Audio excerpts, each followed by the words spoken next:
네, 오늘 함께 은혜 나누실 말씀은 로마서 4장 1절부터 8절 말씀입니다. 로마서 4장 1절에서 8절 말씀 함께 읽겠습니다.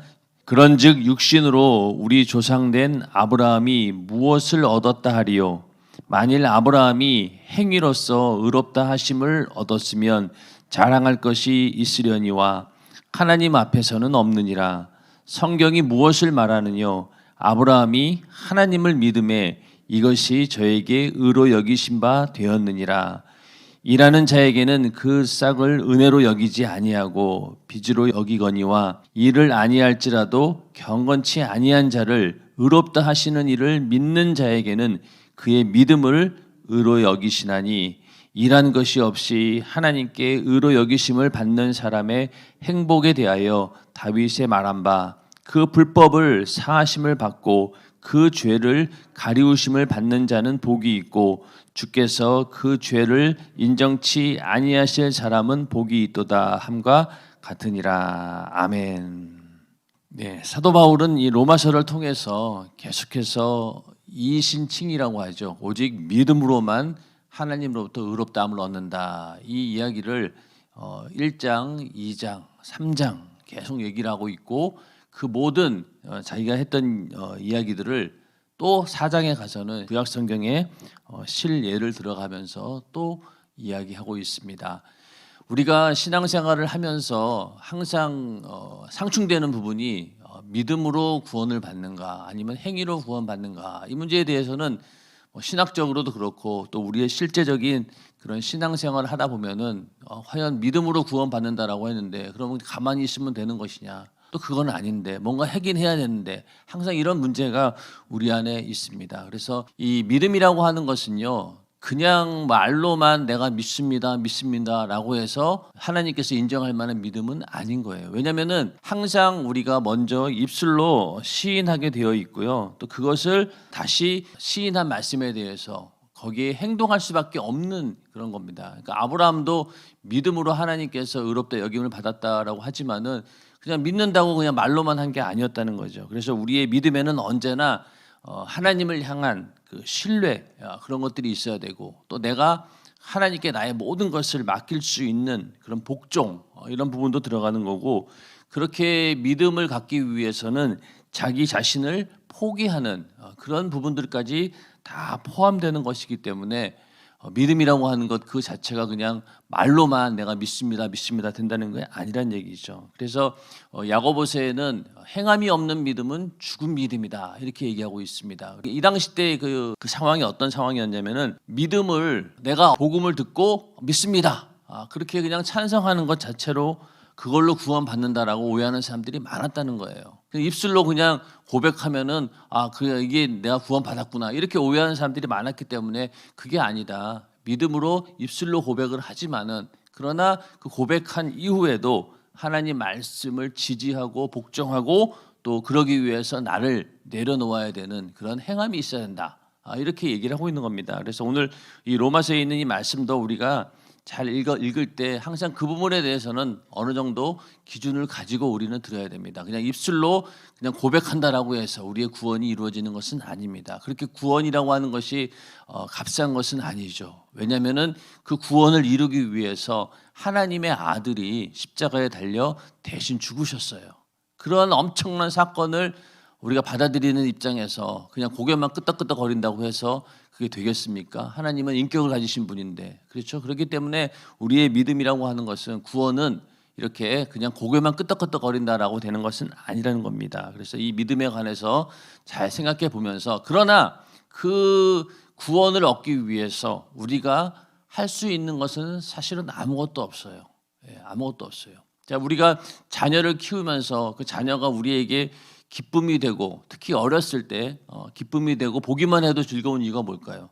존재 자체, 그렇잖아요. 존재 자체가 그렇지 뭘 해서 기쁜 게 아니잖아요. 하나님 입장에서도 우리 인간이 무엇인가를 해서 그것으로 기쁨을 받는 것이 아니라 그 존재 자체, 하나님께서 지으시고 또 우리를 구원하기 위해서 자기 아들을 죽여서 우리를 살렸기 때문에 그렇게 해서 값어치가 있고 우리를 자녀 삼아 주시는 겁니다. 그게 우리의 믿음의 기본이 되어야 되는 것이죠. 이 사도 바울은 오직 믿음으로만 우리가 구원을 받는다라고 하는 것을, 그러니까 3장 28절에 보면은 그러므로 사람이 의롭다 하심을 얻는 것은 율법의 행위에 있지 않고 믿음으로 되는 줄 우리가 인정하노라. 물론 그 앞에도 계속 이런 얘기를 했지만은 그 부분에 대해서 부연 설명을 하는데 누가 등장하냐면은 바로 아브라함과 다윗이 등장합니다. 오늘 읽으신 1절부터 8절 말씀에 보면은 3절에 보면은 아브라함이 하나님을 믿음에 이것이 저에게 의로 여기신 바 되었느니라. 아브라함 얘기가 나오고 6절부터 다윗에 관한 이야기가 나오죠. 다윗이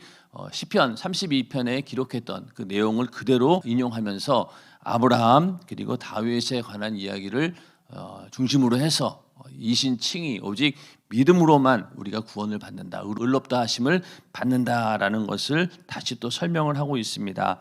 자, 아브라함은 어떤 사람입니까? 이스라엘 백성들에게, 유대인들에게는 믿음의 조상이죠. 그래서 아브라함을 아버지라고 부릅니다. 부자와 나사로의 비유를 보면은 거기서 부자가 음부에 떨어졌을 때 아브라함을 아버지라고 부르죠. 또 다윗은 어떤 왕입니까? 통일 왕국을 이루었고 그들이 꿈꾸고 있는 가장 완벽하고 지극히 그들이 원하는 그런 국가가 바로 다윗이 다스렸던 그런 나라이기 때문에 다윗 왕은 그 왕 중에서도 가장 선망의 대상이 되는, 그러니까 우리나라로 치면은 뭐 이순신 세종대왕 이런 정도 이상인 거예요. 우리의 역사와 관념보다 이들이 가지고 있는 것들은 하나님께서 함께 하셨기 때문에 하나님과 마음이 합한 자가 누구였습니까? 다윗 왕이었잖아요.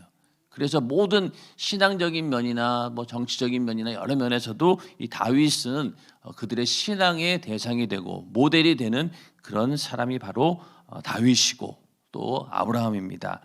우리가 그 인물을 생각할 때 우리나라 사람들은 특히 더 그래요. 우리는 어렸을 때부터 인물 그러면 위인전이 떠오르잖아요. 위인전 누구? 그러면은 항상 그 사람이 했던 업적들, 이 사람은 이렇게 훌륭한 일을 했고, 그래서 우리는 존경해야 되고, 그 일을 쭉 보면서 야 정말로 우리가 이 사람을 닮아야 되겠구나 이렇게 교육을 받다 보니까 성경에서도 인물들이 나오면은 항상 이 사람이 어떤 일을 했을까라는 것에 초점을 맞추게 됩니다. 그래서 아브라함 그러면은 아브라함이 과연 어떤 일을 했을까라고 성경을 막상 딱 열어보면은 물론 아브라함이 자기 독자를 하나님께 번제로 드릴 만큼 그런 믿음이 있었던 건 사실이에요. 그러나 여러분들도 성경을 가만히 읽어보면 어떻습니까? 하나님께 부름받긴 했지만은 그 부름받은 이후로 약속의 말씀을 받았음에도 불구하고 얼마나 많은 실수를 했습니까? 어떤 경우에는 그 두려움 때문에 자기 아내를 누이라고 속이는 그런 비겁한 짓도 했고, 또 하나님께서 분명히 네 씨로 번창하게 해서 그렇게 아들을 주겠다라고 약속했지만은 그걸 믿지 못해가지고 결국은 하가를 드리는 바람에 그 가정에 분란이 일어나는 이런 일들을 보면서 과연 아브라함이라고 하는 인물이 우리가 믿음의 조상이라고 할 만큼 어떻게 대단한 사람인 것 같지는 않은데라는 의심이 들 정도로, 그래서 이 아브라함이 이 믿음의 조상이 되었다는 것은요 다른 데 있는 것이 아니라 하나님의 약속의 말씀을 받았다라고 하는 것 때문에 그가 믿음의 조상이 되는 겁니다. 자, 우리도 개개인으로 봤을 때는 내놓을 게 뭐가 있습니까? 아무것도 없잖아요. 하나밖에 없어요. 우리가 예수 믿은 것. 예수 믿은 것은 내 안에 있는 하나님의 아들 예수 그리스도의 피의 공로를 보고 내 죄를 하나님께서 간과하시고 망각하시고 죄사함 받았고 그로 인해서 우리가 하나님의 자녀가 되었다. 그거밖에 내세울 게 없는 겁니다. 마찬가지로 이 아브라함도 그 인물이 대단해서 그가 했던 행위가 대단해서 그런 것이 아니라 하나님께서 그를 택하시고 또 하나님과 약속을 맺었다라는 의미에서 이 아브라함은 믿음의 조상이 되는 것입니다. 그래서 여기서 말하고 있는 이 아브라함이나 또 다윗이나 지금 사도 바울은 어떤 얘기를 하고 싶으냐면은 이 사람들이 하나님으로부터 이렇게 사랑을 받은 이유가 뭐냐? 그것은 바로 지금까지 이 로마서에서 얘기하고 있는 의인은 하나도 없다. 그렇게 죄악으로 가득 찬 인간을 하나님께서 은혜를 베푸셔서 그 은혜로 너희가 구원받게 되었다. 마찬가지로 구약 시대에서 하나님께서 쓰신 사람들도 오직 그들의 믿음을 가지고 그 믿음을 통해서 그 사람들을 쓴 것이지 어떤 행위가 있는 것이 아니다라는 것을 보여주고 있는 겁니다. 그렇기 때문에 이신칭이라고 하는 그 구원의 방법이 구약 시대에도 똑같았다는 거예요. 아브라함을 들어 쓰실 때도 마찬가지고 그 수많은 인물들을 들어 쓰실 때 그들이 잘나서 그들이 어떤 특별한 행동을 해서 그런 것이 아니라 하나님께서 계획하신 대로 하나님의 뜻 가운데 내가 저 사람을 써야 되겠다라고 하면 쓰는 거예요. 그래서 아브라함이 등장했던 그 배경을 보면은 자, 창세기 1장, 2장에 하나님의 천지창조가 나오죠. 인간도 창조했습니다. 그런데 3장에 가면은 뭐가 나오죠? 인간이 죄를 짓게 되었고 타락하게 됩니다. 그리고 그 이후로 쭉 이어지다가 6장에 가서 노아의 홍수 사건이 일어납니다. 하나님께서 얼마나 인간을 지으신 것을 후회했으면 아예 그냥 홍수로 다 쓸어버립니다. 그 정도로 하나님의 마음을 아프게 했던 존재가 인간이죠. 그렇게 해서 홍수의 심판을 내리고 그래서 노아의 자녀들을 통해서 이제 겨우 살려놓았는데 그 이후로 또 무슨 일이 생깁니까? 바벨탑 사건이 생기잖아요. 그러니까 인간은 아무래도 구제불능인 거예요. 그런 상황에서 이제 창세기 12장에 처음으로 이제 아브라함 얘기가 나오기 시작합니다. 그러니까 그 전까지 인간은 어떤 모습이었습니까? 사도 바울이 1장, 2장에서 얘기했던 것처럼 인간은 어느 것 하나 볼 것 없이 전부 다 죄악투성이고 하나님의 진노만 있고 하나님의 심판만 받을 것밖에 없는 죄악으로 가득 찬 그런 인간입니다. 인간을 통해서는 전혀 희망을 볼 수 없는, 인간 스스로 의로워질 수 없는 그런 상태를 사도 바울이 1장, 2장, 3장에서 얘기한 것처럼 창세기의 그 아담 이후로 인간이 타락한 이유도 마찬가지인 거예요. 어느 것 하나 의로운 것을 발견할 길이 없는 거예요. 그런 가운데 하나님께서 아브라함을 부르신 겁니다. 하나님께서 일방적으로 선택을 하신 거예요. 그렇기 때문에 우리가 성경에 나오는 인물들을 바라볼 때 저 사람은 특별한 어떤 행동을 했기 때문에 하나님께서 의롭게 여기셨다라는 생각을 우리는 일단 버려야 돼요. 그래야지만이 나도 특별하지 않다라고 하는 사실을 알게 되고 겸손히 우리는 예수 그리스도의 십자가만 붙들게 되는 것이죠. 예수의 피의 공로만 붙들게 된다는 겁니다. 자랑할 게 없다는 거예요. 그래서 아브라함도 바로 그런 인물이었기 때문에 오직 하나님께서 우리 인간을 구원하시는 방법은 은혜로 구원하는 것.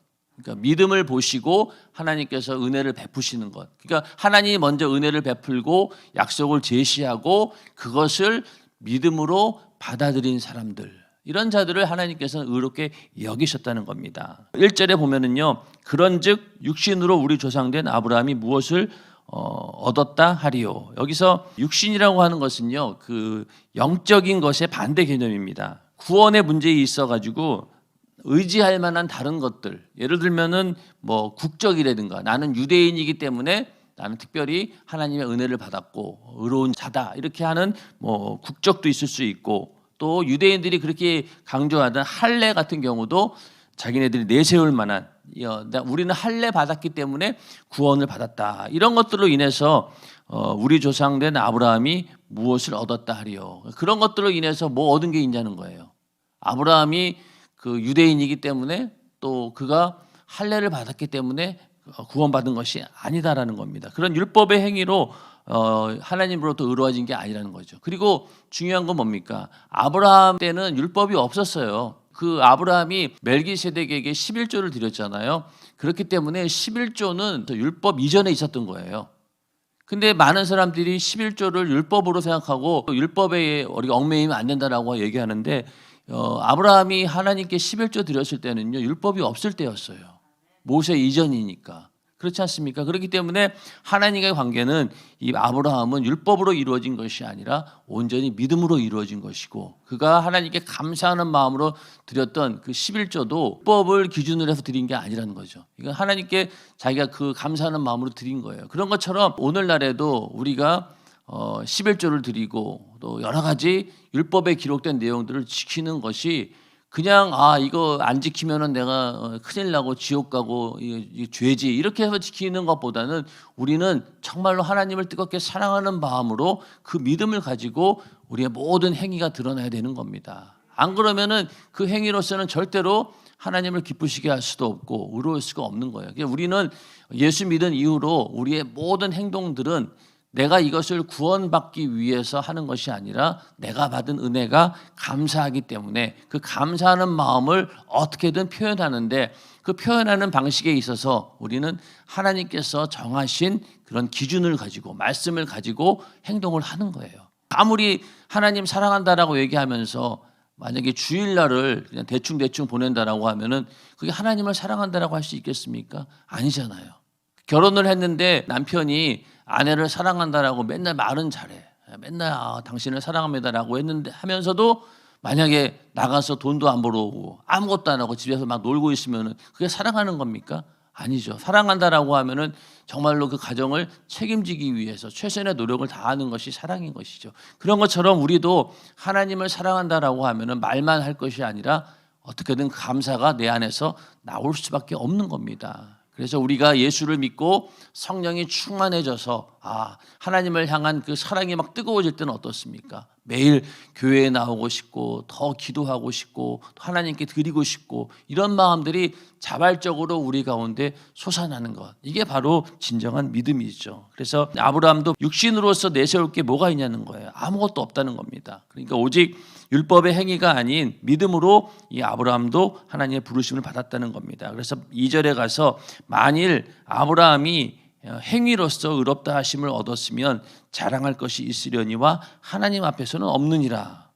그러니까 아브라함이 행위로서 의롭다 하심을 얻은 것이 없다라고 하는 거예요. 행위라고 하는 것은요, 여기서 말하는 것은 율법의 행위를 말합니다. 3장 20절하고 28절에도 이 율법의 행위 이렇게 구체적으로 얘기하고 있는데 이 아브라함 때는 율법이 없었기 때문에 그냥 이렇게 행위라고 기록했어요. 아브라함이 사람됨이 괜찮아서 그가 어떤 행한 일이 있어서 그것 때문에 하나님 앞에서 의롭다 하심을 얻고 하나님께서 그를 기쁘게 받으신 것이 아니다. 그리고 또 아브라함은 하나님께서 친구라고 했어요. 하나님의 친구 아브라함.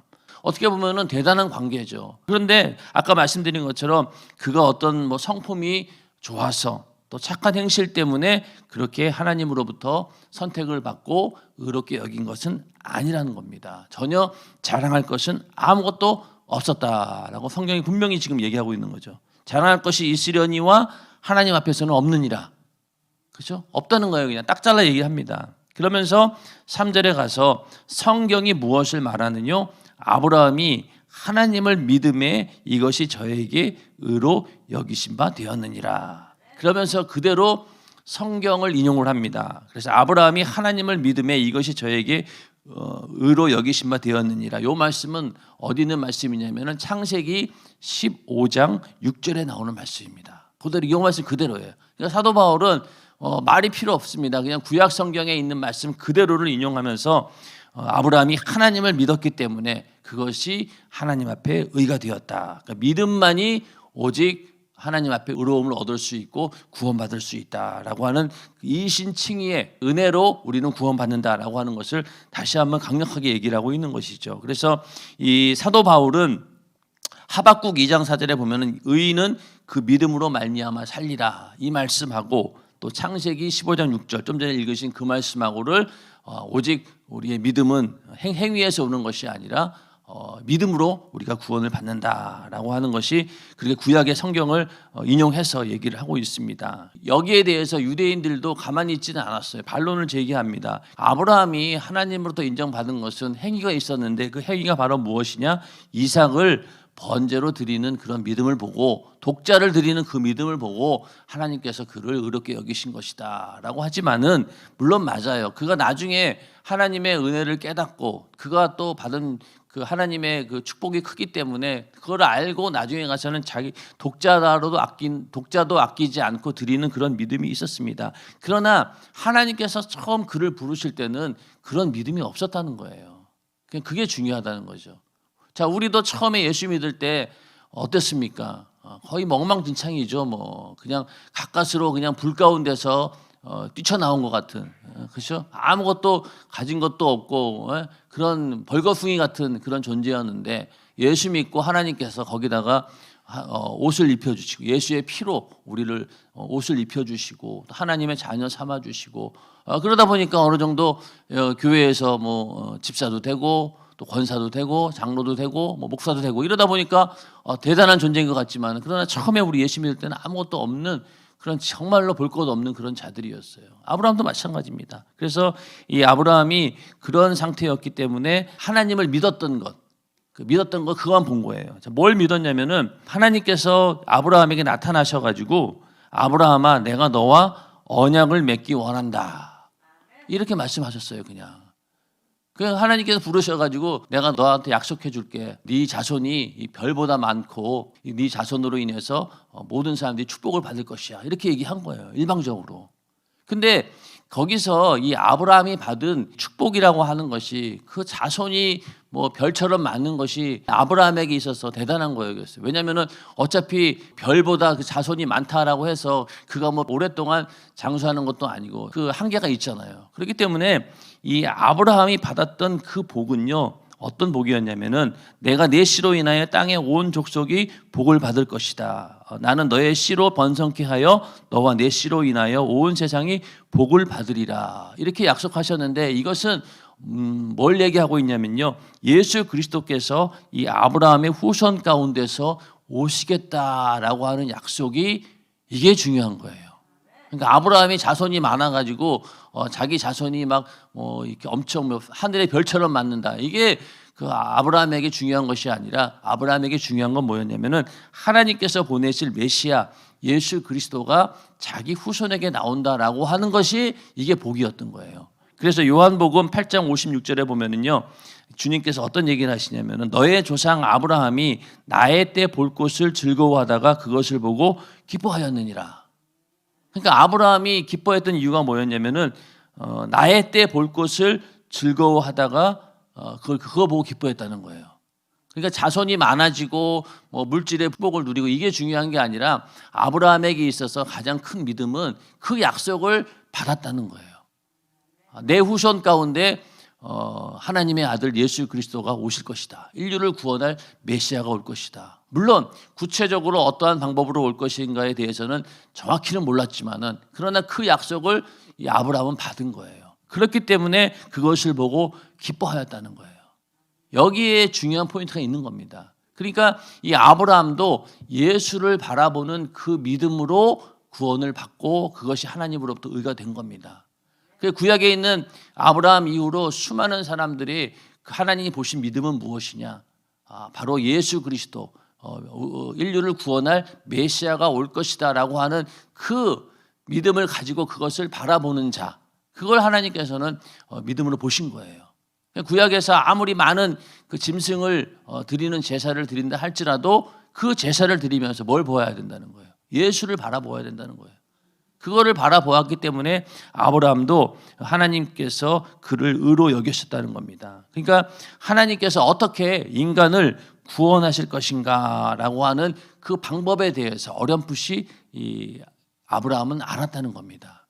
그래서 그 이삭이 태어났을 때 그렇게 기뻐했던 이유는 뭘까요? 바로 그 이삭 이후로 해가지고 하나님의 아들 예수 그리스도가 오실 것이다, 그걸 기뻐했다는 거죠. 다윗도 마찬가지예요. 다윗도 자기 후손에서 그 예수가 나온다라고 했기 때문에, 그렇기 때문에 다윗도 그 약속을 붙들고 있었기 때문에 그게 구원의 요소가 되고 하나님께서 의롭게 여기신 겁니다. 이 마태복음 1장 1절에 보면은 뭐가 나옵니까? 아브라함과 다윗의 자손 예수 그리스도의 세계라.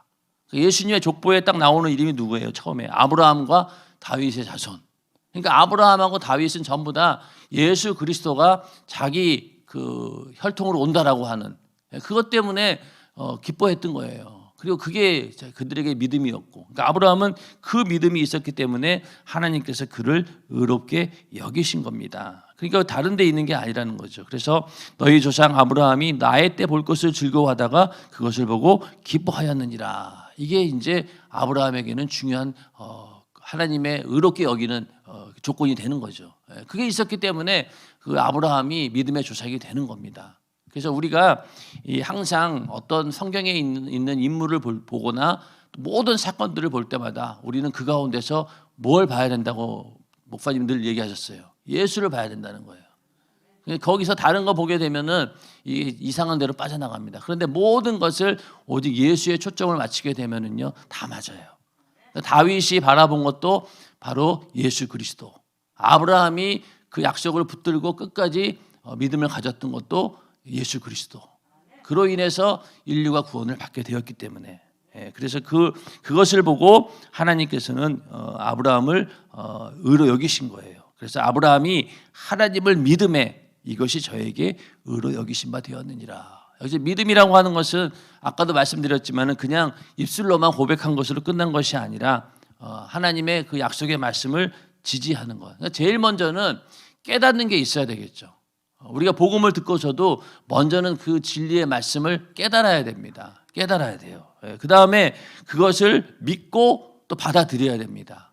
자, 아브라함도 처음에는 이렇게 하나님께서 그런 말씀을 하셨을 때 깨달았을 거예요. 아, 그래, 정말로 하나님, 여호와 하나님이란 그런 존재가 있구나라는 것을 깨닫고, 그리고 이제 약속의 말씀을 주셨을 때 그걸 인정하고 받아들였을 거예요. 그런데 그 받아들이고 실제로 그것이 자기의 믿음이 될 때까지는 오랜 시간이 걸렸습니다. 그러면서 그 진리를 깨닫고 받아들인 다음에 그것을 전폭적으로 지지하기 위해서 자기 자신을 포기하는 그런 삶까지 이어져야지 그것이 진정한 믿음이 되는 것이죠. 아브라함에게는 그게 있었다는 거예요.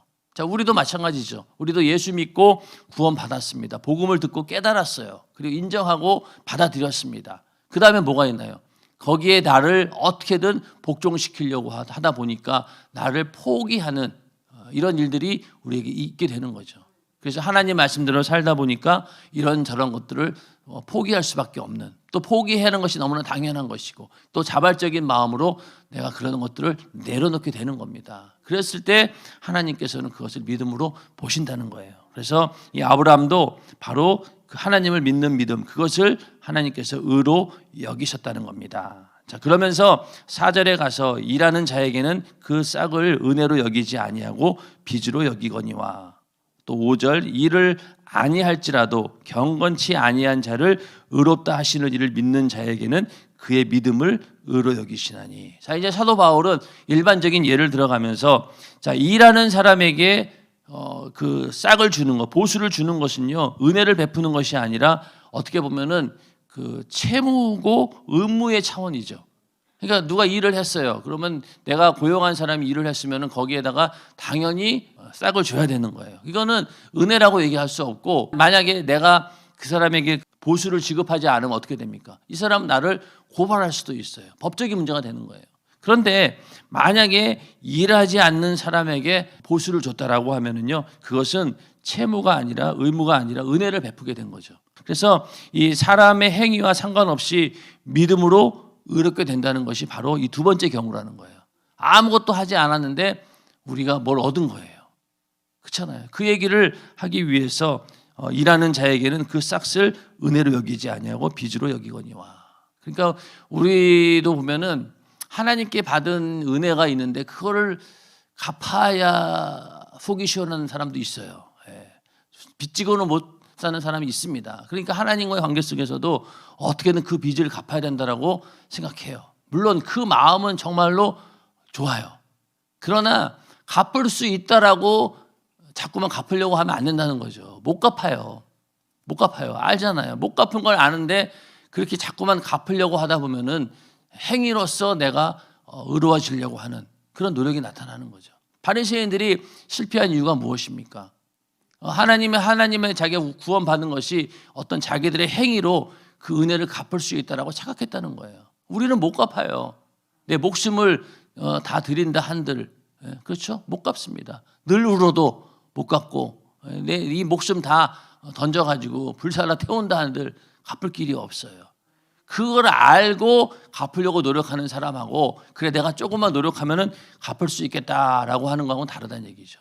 그래서 내가 교회에서 뭘 한다, 이래서 내가 뭐 대단한 기여를 하는 것처럼 착각해서는 안 된다는 거죠. 우리는 그 은혜에 비하면은 아무것도 할 수 없고 갚을 길이 없는 거예요. 그래서 만약에 그런 하나님과 관계 속에서 오늘 이 말씀처럼 내가 일을 했어요. 내가 당연히 뭘 받아야지, 이렇게 생각한다라고 하면은요, 그건 믿음의 사람이 아니란 얘기입니다. 그래서 여기서 일을 아니할지라도 경건치 아니한 자를 의롭게 하시는 이를 믿는 자에게는 그의 믿음을 의로 여기시나니. 자, 일도 안 했어요. 일은 했는데 해봤자 소용이 없어요. 자, 우리 인간의 삶이 그런 거예요. 하나님께서 율법을 주셨고 그 율법을 지키려고 노력했어요. 열심히 했어요. 근데 되든가요? 안 돼요. 그러니까 여기서 일을 하지 않았다라고 하는 것은 안 한 것도 있지만은 해봤자 엉뚱한 일만 저지른 거예요. 인간이 한 일이 그거예요. 인간이 아담 이후로 범죄하면서 그 이후로 하는 일마다 전부 다 그렇게 차라리 아무것도 안 하는 게 좋을 만큼 사고만 치는 거죠. 그런 것처럼 우리는 일을 안 해도 그렇고 또 해도 이게 하나님의 뜻에 이르지 못한다는 거예요. 그런데 그 하나님께서 우리를 의롭게 여기는 건 뭐냐? 바로 그러니까 일도 안 하고 또 경건치도 않는 그런 우리를 의롭다 하시는 그분을 믿는 믿음으로 그 의가 되는 거예요. 이게 참 감사한 일이죠. 경건치 아니한 자를 의롭다 하시는 분으로 믿었기 때문에. 경건치 않은 자가 누구예요? 바로 나예요. 우리는 진노의 자식, 지옥의 자식, 하나님의 심판의 대상이었고 당장 지옥에 떨어져야 마땅한 그런 정말로 쓰레기 같은 그런 존재입니다. 그게 경건치 않은 자예요. 근데 나 같은 경건치 않은 자를 의롭다 하시는 이가 있었으니 하나님, 그분을 믿은 거예요. 그랬더니 어떻게 된 겁니까? 그 믿음을 의로 여기셨다는 겁니다. 그러니까 감사하다는 거죠. 아브라함은 이제 하나님을 어떤 분으로 믿었냐면 죽은 자를 살리시며 없는 것을 있는 것 같이 부르시는 분, 이렇게 고백합니다. 하나님이 이렇게 창조하시는 하나님이고 죽은 자도 살리시는 그런 부활의 하나님이에요. 그런데 그거보다도 더 큰 은혜는 뭐냐? 경건치 아니한 자를 의롭게 하시는 분, 그러니까 죄인을 의롭게 하시는 분, 이게 더 큰 하나님의 능력입니다. 인정하시면 아멘 하시기 바랍니다. 그러니까 뭐 천지 창조는 언제든지 할 수 있어요. 그러나 우리 인간을 구원하기 위해서 자기 아들을 이 땅에 보내셨는데 아들은 하나밖에 없잖아요. 독생자예요. 하나님의 아들이 여러 있었으면은 한 번 더 구원의 기회를 줄 수 있었겠지만은 하나님의 아들이 하나밖에 없습니다. 그러니까 한 번밖에 없는 거죠. 그 한 번의 기회가 끝났잖아요. 그러니까 한 번의 기회밖에 없다라고 하는 것은요, 하나님께서 그 우리를 구원하기 위해서 천지 창조보다도 더 큰 결단을 내리시고 사랑을 베풀었기 때문에 가능한 일이라는 겁니다. 그래서 천지를 창조하시고 또 죽은 자도 살리시는 그런 하나님도 대단하지만은 그러나 우리에게는 경건치 아니한 자를 의롭게 하시는, 우리의 죄를 사해 주시고 의롭게 하시는 하나님이 더 위대한 하나님이라는 겁니다. 우리는 그 위대한 하나님의 사랑을 받은 자들입니다. 그래서 우리가 행복한 것이죠. 예. 그래서 이 경건치 아니한 자를 의롭다 하신다라고 하는 것은 믿음은 우리 자신의 의로 인한 것이 아니다. 오직 하나님을 향한 그 믿음, 그것으로 우리는 얻는 것이다. 경건치 아니한 자를 의롭다 하시는 이를 믿는 자에게 그의 믿음을 의로 여기셨다는 거예요. 자, 이해가 되시죠? 예. 그 다음에 6절에 일한 것이 없이 하나님께 의로 여기심을 받는 사람은 사람의 행복에 대하여 다윗의 말한 바 그 불법을 사하심을 받고 그 죄를 가리우심을 받는 자는 복이 있고 주께서 그 죄를 인정치 아니하실 사람은 복이 있도다 함과 같으니라. 자, 여기서는 이 다윗이 시편 32편에 고백했던 내용 그대로예요. 그러니까 하나님께서는 불법을 용서하시고 또 그들의 죄를 덮어주시고 또 죄를 다시 계산하지도 않는 그런 하나님의 은혜를 베푸셨다는 거예요. 그렇게 해서 죄인들을 의롭게 하시고 그들을 의인으로 받아주신다라고 하는 사실을 누가 고백했다고요? 다윗이. 구약시대 다윗이. 그러니까 오직 믿음으로 구원을 받는다라고 하는 사실이 신약시대에 있는 것이 아니라 이미 하나님께서 인간을 구원하는 방법이 아브라함이나 다윗이나 수많은 사람들을 구원하는 방법이 똑같다는 거예요. 오직 믿음으로만 인간을 구원한다라는 사실이 다윗도 그렇다는 거예요.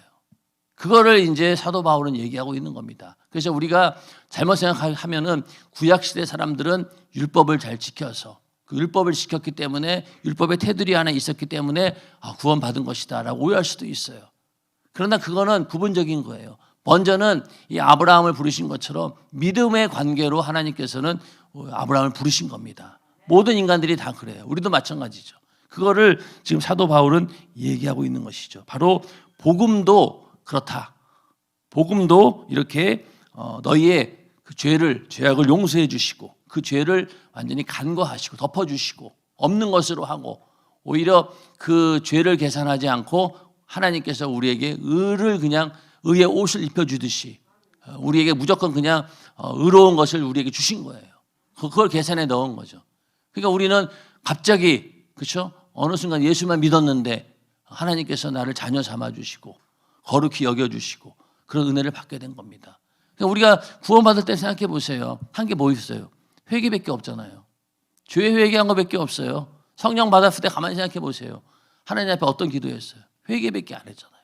그런데 하나님께서 우리를 자녀 삼아주시고 성령까지도 보내주신 겁니다. 그러니까 이게 하나님의 사랑의 방법이고 은혜의 방법이고 그 방법은 구약시대나 지금이나 시대에 따라 바뀌지도 않고 또 사람에 따라 바뀌지도 않았다는 겁니다.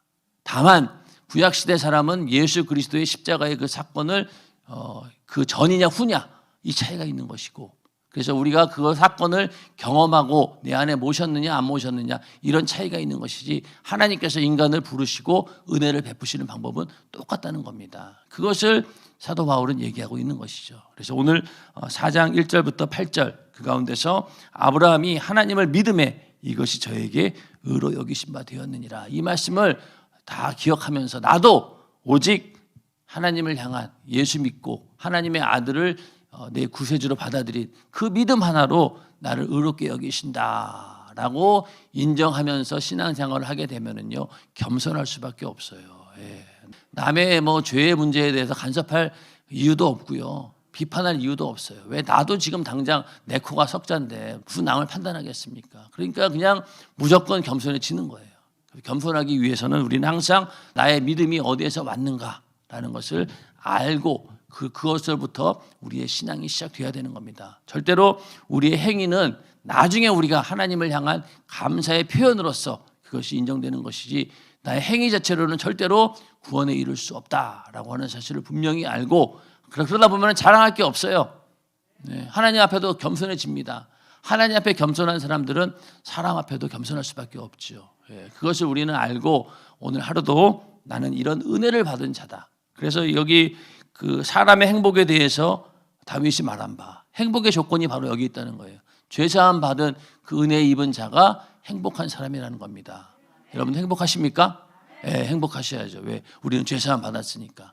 다른 데 행복이 있는 게 아니라 우리는 이렇게 죄사함 받아서 죄에서 자유함을 얻게 되었고 영원한 지옥이 아닌 천국에서 영원히 살 수 있는 그 약속을 받은 자들입니다. 그래서 우리는 이 땅에서 오늘은 힘들고 어려운 일이 있다 할지라도 우리에게는 그 소망이 있기 때문에 그 소망의 믿음을 가지고 매일매일 승리하는 우리 모두가 되기를 예수님의 이름으로 축원합니다. 이 시간 기도하겠습니다.